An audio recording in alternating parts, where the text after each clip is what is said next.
अध्यक्ष नार्वेकरांनी दिलेला निर्णय हा अंतिम नाही आणि दिलेला निर्णय अयोग्य आहे अनेक विधिज्ञांचं मत आहे।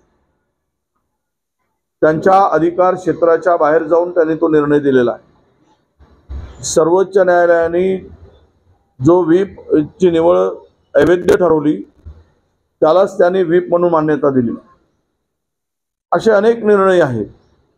त्या निर्णयामधल्या अनेक गोष्टी आहेत की ज्यामध्ये संविधानाला धरून कायद्याला धरून तो निर्णय नाही हे अनेक ज्येष्ठ विधिज्ञांचं मत आहे।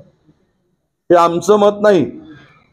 त्यामुळे त्यांच्या निर्णयाला विरोध दर्शवणारी जर भूमिका उद्धवजींनी घेतली असेल तर ती योग्य आहे।